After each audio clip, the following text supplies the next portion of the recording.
Ada seorang lelaki berangkat ke medan perang untuk berjihad fi sabilillah. Hadisnya sahih. Ketika sudah di peperangan di medan, maksudnya dia bergabung ke situ, temannya tiba-tiba tahu kisahnya, datang kepada Nabi diadukan, "Ya Rasulullah, wa ya Rasulullah, si fulan berangkat ke medan perang, ibunya menangis." Rupanya ibunya belum ridho dia berangkat, ada yang belum tuntas. Apa yang terjadi? Jihad fi sabilillah, medan perang itu tinggi nilainya surga kalau benar niatnya lurus. Tapi ternyata ditarik oleh Nabi, dipanggil. "Hei fulan, ada kisah begini, benar?" "Benar ya Rasulullah." "Kamu ini," kata Nabi, "pulang ke rumah, bikin ibumu tertawa seperti engkau membuatnya menangis." Anda bayangkan, selevel jihad fisabilillah itu dikalahkan. Ya, dikalahkan oleh jihad untuk berbakti kepada seorang ibu. Kenapa? Dijawab oleh sahabat yang termasuk paling jenius di antara sahabat-sahabat yang masih muda, yaitu Ali bin Abi Thalib karamahullah wajah. Ya, Ali bin Abi Thalib menafsirkan kalimat Nabi ketika memuji seorang ibu dengan 3 kalimat. Datang seorang sahabat, sahabi Nabi sallallahu alaihi wasallam, faqala ya Rasulullah man abar. Datang seorang sahabat pada Nabi sallallahu alaihi wasallam berkata, "Ya Rasulullah, kepada siapa kalau saya mesti berbuat baik?"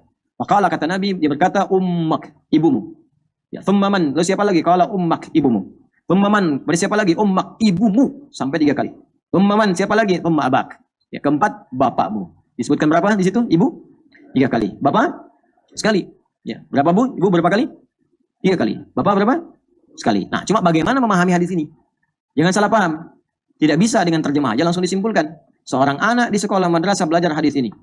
Pulang ke rumah bapaknya tahu. Ditanya, "Apa yang kamu pelajari?" "Hadis berbuat baik, Pak." "Sebutkan hadisnya." "Qala ummu," ibumu. Kemudian ibumu. Kemudian ibumu. Kemudian bapakmu. Ibu berapa kali disebutkan? 3 kali, Pak. Ya, bapak berapa? Sekali. Ya, berarti ibu harus berapa? 3. Bapak berapa? 1. Baik. Ibumu berapa? Ya. Kasih tahu ibu di dapur ya.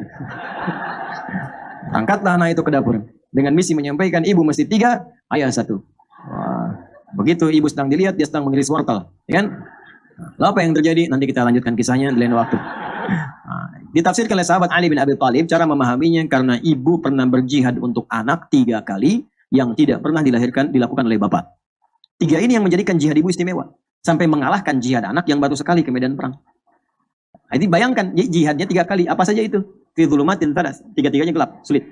1 saat mengandung, 2 melahirkan, 3 menyusui, berikan ASI. Itu yang tidak bisa dilakukan oleh seorang lelaki, semuanya perempuan. Ya, jadi 1 mengandung, gak ada laki-laki bisa mengandung. Makanya kalau udah laki-laki, laki-laki aja, nggak usah maksa gitu. Yang hidupnya jadi aneh-aneh, laki-laki jadi perempuan, perempuan jadi laki-laki, terus dua-duanya berhubungan lagi, aneh, ribet amat gitu. Ya, mau lu suka saya, lu cinta kamu gitu, terserahlah pokoknya. Tapi kalau laki-laki, laki-laki, perempuan ya perempuan. Terus kita doakan tuh, kita doakan jadi baik-baik. Itu nggak usah dicela, doakan yang baik-baik, sampaikan. Kemudian yang kedua, melahirkan.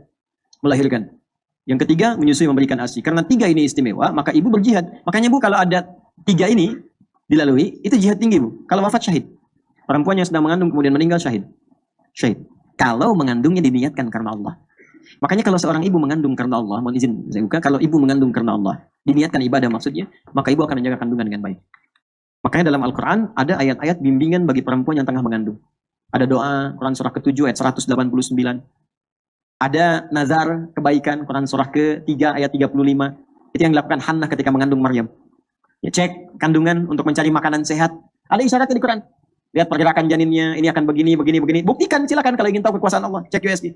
Setelah itu, responnya bagaimana? Isi dengan makanan yang sehat. Sehat menurut Quran, bukan hanya sehat dari gizinya. Sehat itu halal dan thayyib. Kasih tahu suami, bisikan, "Pak, aku dan bayi yang aku kandung, insya Allah akan tahan dalam lapar. Tapi kami gak akan tahan ketika masuk ke dalam neraka." Cari yang halal ya, Pak ya. Cari yang halal. Tapi susah mah, gak apa-apa Pak. Sekarang yang haram pun susah. Ya, cari yang halal.